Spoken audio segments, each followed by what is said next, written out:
안녕하세요, 속보입니다. 자, 오늘은 이란하고 이스라엘의 이 갈등이 시작되고 있는데 이 갈등에 대한 시나리오를 정리해보고 대응 전략을 좀 고민해보는 시간을 갖도록 하겠습니다. 이런 문제가 생길 때마다 항상 나오는 단어가 있죠? 3차 세계대전. 이게 또 언제나 이게 결국 3차 세계대전으로 간다. 이런 이제 공포심 이렇게 이런 부분들이 있는 것 같아요. 근데 제가 좀 정리를 하고 우리가 이제 투자의 관점에서 어떤 스탠스를 갖는 것이 중요한지에 대한 고민들을 함께 이야기해보는 걸로 하겠습니다. 어제 미국 시장 역시 이제 전고점을 돌파하는 듯 올라가는 추세가 꺾이기 시작했고요. 여기서 제가 이제 빨간색으로 표시해 드린 이 그림에 있는 것처럼 요 정도의 조정은 언제든지 있을 수 있다라고 생각하시고 대응하시는 게 맞다라고 봅니다. 물론 200일선은 다시 하회할 수도 있는 거고요. 중요한 거는 여기서 제가 이렇게 표시해 드린 수준의 조정은 예상 가능하고 정상적인 조정이다라고 생각하시는 게 중요한 것 같아요. 상승장 구간에서도 언제든지 있을 수 있다. 국내 코스피도 마찬가지죠. 언제든 조정은 있을 수 있는 건데 조정이 있으면 안 돼! 이렇게 생각하시면서 대응하시면 안 된다는 겁니다. 그나마 다행스러운 건 어제는 유가와 관련된 주식, 방산 주식, 테슬라, 팔란티어 같은 회사들은 상승했다 라는 점은 긍정적인 포인트라고 볼 수 있는 것 같아요. 그러면 이란과 이스라엘 충돌 가능성, 그리고 이제 3차 세계대전 얘기 또 나오는데 그거에 대한 이야기 차분하게 정리해 보도록 하겠습니다. 일단 이스라엘이 선제 공격을 먼저 했죠. 이 부분은 제가 어제도 속보로 전해드렸습니다. 그래서 실제로 이란의 핵시설에 어디에 공격을 했는지를 보니까 이 그림에서 보시는 것처럼 나탄즈, 이스파한, 포르도우라는 이 지역을 집중적으로 공격한 것 같아요. 그래서 나탄즈 같은 경우에는 지하에 위치한 고농축 우라늄 생산 거점인데 이 부분에 대해서 심대한 손상을 입혔다라고 이스라엘에서 발표를 했습니다. 그리고 이스파한 같은 경우에도 우라늄 저장소가 있고 포르도 같은 경우에도 산악 지하에 이렇게 매장되어 있는 핵시설인 것 같은데 2021년 이후에는 우라늄의 대부분이 이곳에서 생산된다라는 이야기도 있는 것 같습니다. 그래서 특히 이제 나탄즈 지역이 이제 얼마나 파괴되는지를 보면 이 그림에서 보시는 것처럼 상당히 많이 파괴가 됐구나 이런 것도 알 수 있는 것 같습니다.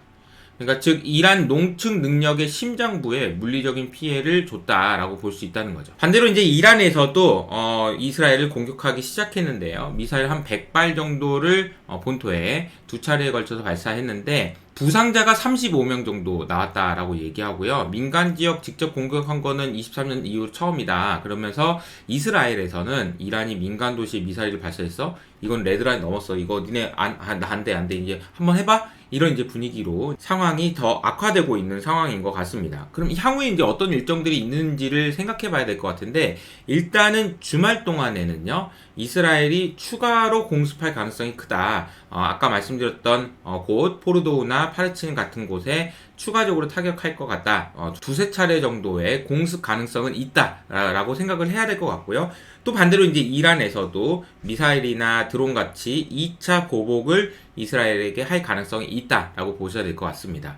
그리고 이제 주말이 지나고 나서 다음 주가 원래 이번 주말에 있을 예정이었던 트럼프와 이란의 협상은 아마도 이제 진행되기가 좀 어렵겠죠. 그래서 다음 주에 있을 G7 정상회담 혹은 UN 외교 활동이 어떤 이야기들이 나오고 외교적 중재가 시도될 것인지가 관전 포인트인 것 같습니다.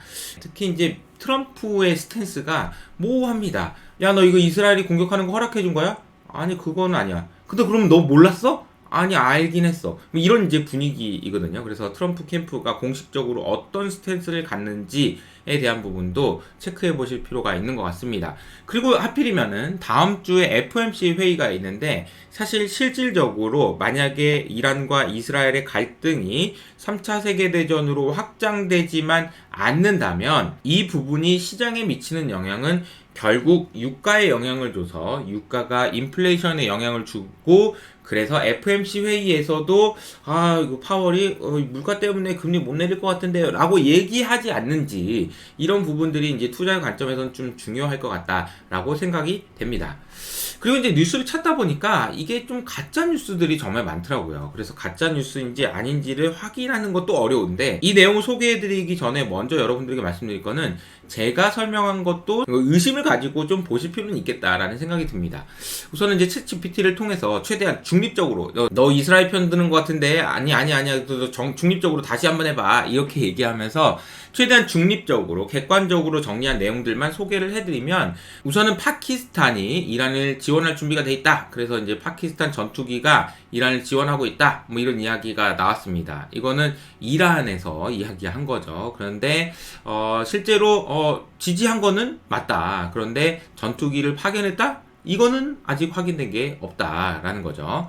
그래서 전투기를 이제 막 파키스탄 전투기가 나온 것처럼 이렇게 얘기를 했지만, 사실은 지지한 것은 맞지만 전투기를 파견했거나 공중 진입했거나 이런 거는 전혀 아니다라는 거죠. 두 번째 뉴스를 보면은, 일단 이것도 보시면 F-35가 격추됐다, 그리고 여성 조종사를 포획했다, 이런 주장을 이란 국영 언론에서 했는데, 만약에 이게 사실이라면은, 야, F-35를 이란이 격추시켰어? 야, 그러면은 이제 여성 조종사 이거 야 3차 세계대전 아니야? 이런 식으로 이제 확대 해석할 수 있는 그런 부분이거든요. X에서는 여러 가지 이야기들이 나오고 있고, 이 셈마 TV라는 곳이 있는데 여기에서도 이슈가 많이 됐습니다. 근데 제가 조회수를 봤는데 3,000회면은 네, 그렇게 많지는 않은 것 같고요. 이란의 뉴스에서도 보면은 이게 지금 잡혀가지고 이거 떨어지는 거 보이죠? 막 이런 식으로 이야기가 나왔다라는 이야기도 있습니다. 우선은 이스라엘 쪽에서는 말도 안 되는 페이크 뉴스다라고 이야기했고요. 미국 측에서도 공식적으로 부인을 했습니다. 그리고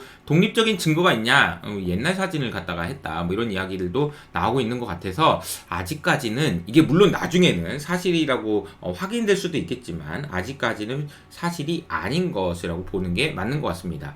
자, 그러니까 이게 저도 내용을 정리하다 보면 너무 또 이스라엘 편을 드는 거 아닌가? 너무 미국 편 드는 거 아니야? 이렇게 생각할 수도 있는 것 같아서 최대한 중립적으로 보려고 하고 있고요. 그리고 이 내용을 제가 옳고 그름 혹은 이제 정치적인 의미를 판단할 정도로 제가 지식을 갖고 있지 않기 때문에 최대한 그 내용은 배제하더라도, 투자의 관점에서 이걸 어떻게 해야 될까? 어떻게 해석해야 될까? 이런 고민들은 필요하잖아요. 그래서 제가 시나리오별로 좀 대응을 좀 나눠봤습니다. 그러니까 지금 상황은 어느 상황이고 그런데 시장은 지금 어디까지 반영하고 있을까? 이 고민인 건데요.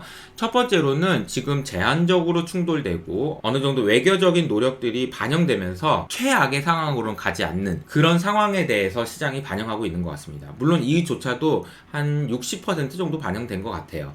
왜냐하면 어제 유가가 처음에 이스라엘이 이란을 공격했다는 이야기가 들렸을 때 80불까지 갔다가 다시 70불대로 내려왔거든요. 그 얘기는 추가적으로 깜짝 놀랐을 때에 비해서 우와 더 심하다, 3차 세계대전 나나보다, 이렇게 얘기할 정도로 분위기가 확대 재생산되진 않았다라는 거죠.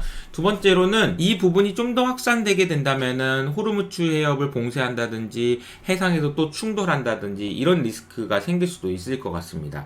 그 기준으로 보는 건 역시나 유가가 80불 이상으로 올라가는지 이런 부분들을 좀 체크해 봐야 될 것 같고요. 그리고 원유, 그리고 이제 운송 이런 거 관련돼서 실질적인 피해가 확인되는지 이 부분인 것 같은데, 여기에 대해서는 시장이 거의 반영을 안 한 것 같아요. 그래서 이런 상황이 된다면은 주가가 더 빠질 수 있다라고 생각하시는 게 좋을 것 같고요.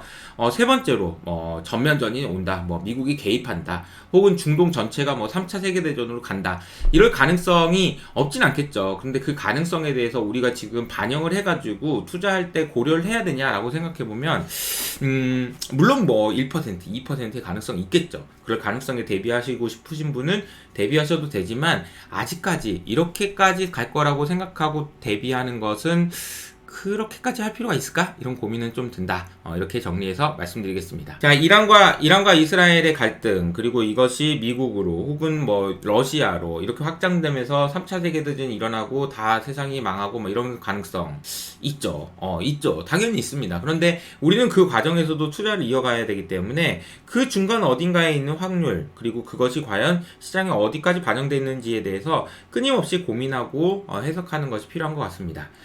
저 역시 마찬가지로 페이크 뉴스 혹은 가짜 뉴스 혹은 편향된 뉴스를 전달해드리지 않기 위해서 앞으로도 계속 노력하겠다는 말씀드리면서 지금까지 속보였습니다.